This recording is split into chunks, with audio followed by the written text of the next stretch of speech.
What is the diasporan experience like? It was a shock. Identity is at the core of us. We cannot talk about parenting without understanding the backdrop that underpin that parenting. We're getting more educated and losing our own essence. If we cannot be proud of who we are, that leads to some form of dislocation with our own selves. Hello everyone. Welcome back to Diasporan Mum, the podcast where we explore the challenge of parenting in the in-between and where we hope to build a bridge across cultures to produce children who are whole and who thrive. Today, we're going to be exploring a bit further some of the themes that we talked about in the first episode of this podcast. And specifically, we're going to be looking at culture and parenting. How does culture impact on parenting? And why is this a really important issue? And how do we, all of us, you and me, parent in light of the cultures that we come from? So to start us off, I'm going to read to you from one of the preeminent literary persons from Africa, Chinua Achebe. In his book, Things Fall Apart, he lays the scene, and I think I really have to read this for you to get it. It says, a man who calls his kinsmen to a feast does not do so to save them from starving. They all have food in their own homes. When we gather together in the moonlight village ground, it is not because of the moon. Every man can see it in his own compound. We come together because it is good for kinsmen to do so. Now, why is that important? What we see from Chinua Achebe's quote is this idea that even something as basic as coming together to eat is steeped in culture, and that it is shrouded with meanings, underpinned by meanings. So when we come together in the village, when we gather together to eat, food means so much. Food means bringing people together. Food means kinship. Food means support. Food means family. Food means home. Food means sharing. And therefore, how we eat, what we eat, suggests and emphasizes all of those meanings that we give to food. So you'll find that in some cultures, everyone will eat from the same bowl. In some cultures, everyone will sit down and they will eat with their hands and they'll share. And in other cultures, people will all have individual plates and they'll eat separately. Now, there is nothing wrong with one or the other.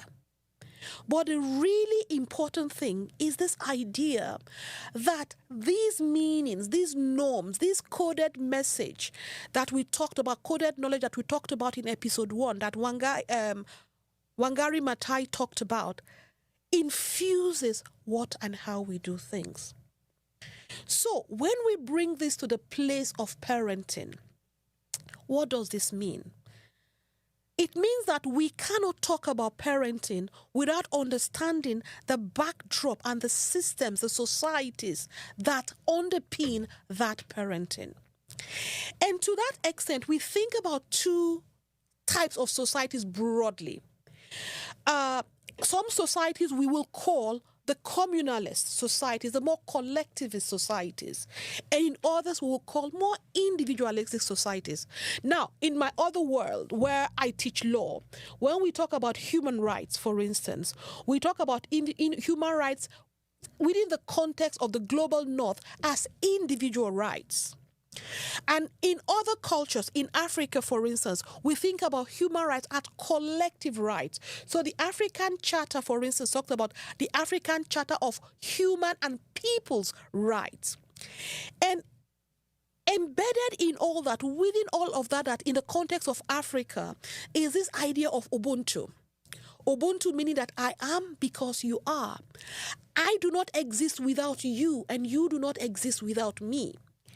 And what that means is that from a parenting perspective, we will be wanting to infuse, to inculcate, to pass on all of those meanings and understanding about who we are, identity, support, respect, duty, obligations.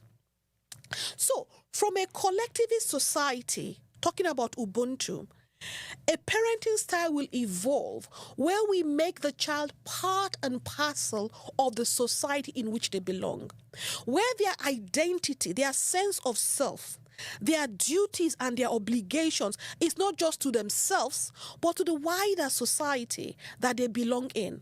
And a parent will feel that part of the really important things that they have to do in their parenting journey is to ensure that this child understands that he or she has a duty not just to themselves, but a duty to their family, their wider family, because we talk about extended families as well, to the society, to peoples. And yet in another culture, a child will be brought up to understand that autonomy and individualism is really important. That you have to ensure that you know what you want, what you like, that you are happy. That your being happy is really, really important. And your goal is to search after that personal happiness. Now, we will understand, therefore, that looking at these two ideas of what society wants from you and how you are a part of that society will underpin the way parents will bring up children. So, in my own experience, when I had my child, it wasn't just about me. The child was not just my child. You would hear the village all say, "How is my child?" They'll ask you, "How is my child?" or "How is our child?" even though I am the mother of the child. And if anything were to happen to the child, so for instance, when I first became a mom back home, if my child were to cry, my neighbor, who was an older mother, an older woman, will come to say, "What's wrong? What's happened to the child?"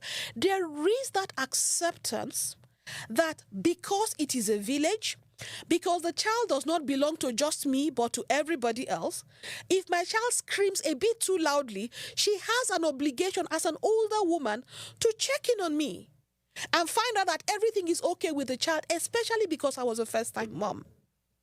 Now, I understand that in the culture that I am now in, no neighbor has that right or that authority. And it will be seen as very, very disrespectful and actually encroaching on boundaries to knock on a door to explore with a neighbor what is happening with their child when you haven't asked for help. Now, these ideas about the collectivism, the Ubuntu spirit, and individualism pervades how we then go on to do a lot of everything else that we do. One of the really important things about us as individuals is about identity. Who are we? And where are the boundaries? In a collectivist culture, my identity, the identity of the child, is wrapped within the family, the society, and the wider culture. And from that sense of identity comes also that idea of the sense of self, that what I do and how I do what I do is not just about me, that my identity is not just about what reflects on me, but how it reflects on my family, how it reflects on my society, how it reflects on my culture. And from a parenting perspective, therefore, we will be teaching the child very early on to prioritize and mainstream those ideals. That you do not just think about what works for me, but you think about what works for the general society, the family, the community. Now, some of the challenges that arise from that when you move into another culture is that parents can sometimes be perceived to be overbearing. They can be perceived to be over-involved and over-intrusive. And there comes things like labeling And of course, if you're not careful to navigate that properly, you can begin to find services be involved in your life, because how you undertake parenting and the values that you're trying to inculcate appears to be impacting on the boundaries of individualism, of the identity of the child, that perhaps you're subsuming the child too much into this wider idea and culture. So, for instance, faith. If parents from my culture belong to a particular faith, the expectation would be that that child will go with them, so whether that be a church, a mosque, or whatever, and they will be part of that culture. And that if you are not expressing your faith properly, it reflects on how I have brought you up. Greeting, something so basic. I remember when I first got to the UK, I was introducing my child to my then head of school. And I said, please meet Professor. And he says, oh no, call me. And he said his first name. And I said, oh no. He cannot call you by your first name. Because if he were to do that back in our culture, that would be really, really disrespectful. And as a result of that, we started to have conversations. And I think one of the things that came was that, oh, as a parent, well, these things are earned. You have to earn respect. Because I gave the reason for my child not calling them by their name, this idea that you have to respect elders. And if you respect elders, you don't call them by their names. It is not about formalism. Because that's how it was perceived. Oh, no, it's too formal. And I said, no, it's not about formalism. The child is not trying to be formal. The child is trying to be respectful. And this idea around what is respect? Should parents earn respect or not? And I think we had a really interesting discussion. Hopefully we can explore that along the way as we go further in this podcast. But that in its essence, just introducing a child to an adult and how does this child address that older adult is steeped in my coded DNA, my coded knowledge, my culture around how adults behave how children behave around young children. Also embedded within this idea of collectivism is the fact that, as I said earlier on, a child doesn't just belong to you, a child belongs to everyone else. So, I grew up in a culture in which I had many mothers. And I understood that each of these mothers had to have a name. So we have big mother, we have younger mother, we also name mothers by where they live. So for me specifically, I had Bini Mommy, I had Rumokoro Mommy, I had Ogo Mama, which means Mama who lived further in. So each of these mothers, they were all mothers. And we had to identify who these various mothers were. So in a sense, the collectivist society understands that part of the idea that it takes a village is that I am actually involved and I have a title in the process. So when it then comes to childhood practices, when you have a child, questions around, for instance, who names the child? So you'll have different people all come with names for the child because a name is really important in my culture. And the idea about naming a child is that you are prophesying, you are speaking into the future of that child. So you'd always find that for most families, the names will mean something. The names will hark back to a circumstance, a history, or something happening currently in that family, or something about how this child came into the world. So, for instance, my name is Ngobo. And Ngobo means wealth. And wealth in that context does not mean riches. It means what it means to have that full, wholesome, thriving life that is wealth. And that, when I spoke to my father about it, harked back to experiences about how my father got married to my mother, my grandmother's input and all of that, and that the children that they now have are their wealth. Now, unless you have that understanding, you really will not know why, for instance, a mother really insists that you should be called by your name because that is your given name. Because that given name perhaps may be a blessing. We have lots of names that are infused with blessings. And every time a mother recalls that, it recalls that experience. Now, again, as I said, this is not about it is right or it is wrong. It is just a space for us to understand why we do what we do. And why grandparents, for instance, uncles, nieces, all have a really important role in our lives, in the collective society. Because they have a place. So yes, you have that child. It may not have just one name, the name you give to that child. Every other person can come in and give them different names, and it is acceptable. The other idea about this collectivism is also around discipline. So, the discipline of a child, for instance, takes different forms. And again, we can talk about what is the right form of discipline or what is not the right form of discipline. But I knew growing up that if I was in a bit of a pickle with my mom or my dad, I could run to my neighbor. And once I run to my neighbor and my neighbor holds me to themselves and tells my mother, it is okay, my mother will have to accept. Because that neighbor, that grandmother, that uncle can be the interlocutor, can be the mediator about what has happened and the justice or the justness of the punishment or the discipline that is meted out to me. And if that neighbor says, it's enough, leave that alone, my mother would have to respect that. So again, this idea that the collectivism isn't just in name, it's infused in all of what we do, the whole dynamics of parenting. The other thing that I also knew growing up around that was about childcare. That you could knock on a neighbor's door and say, oh, by the way, I want to go to the market and I want to go there. Is it okay for my child to stay here? And the children will play together as a community, as a family, and that will be okay.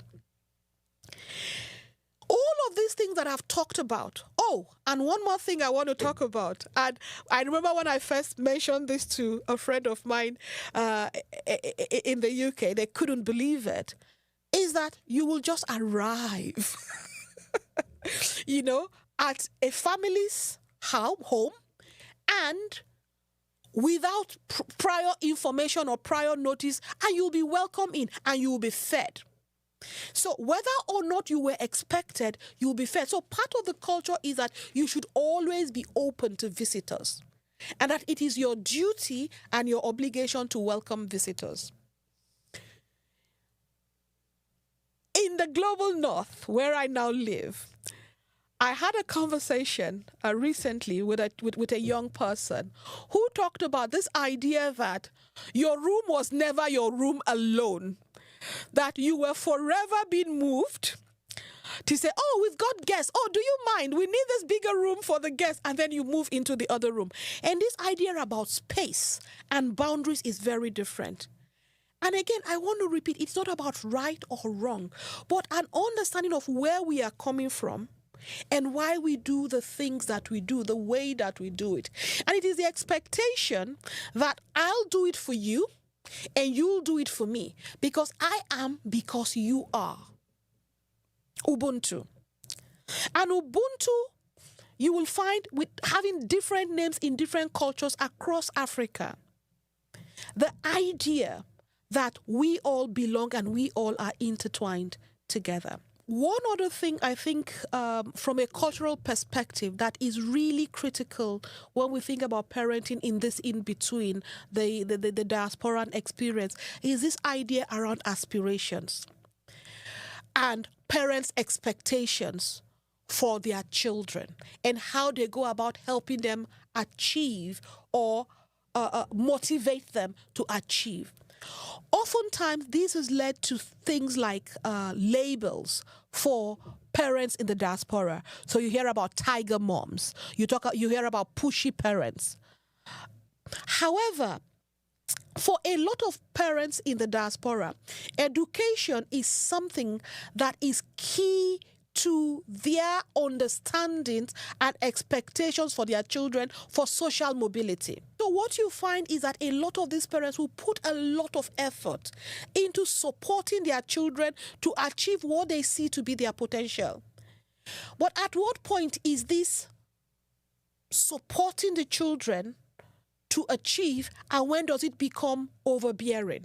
And that is one area I know that there is a lot of second guessing, because this idea around autonomy, what makes me happy, and the parents' expectation for what should make you happy, and how you should go about to ensure that you achieve what you want to achieve.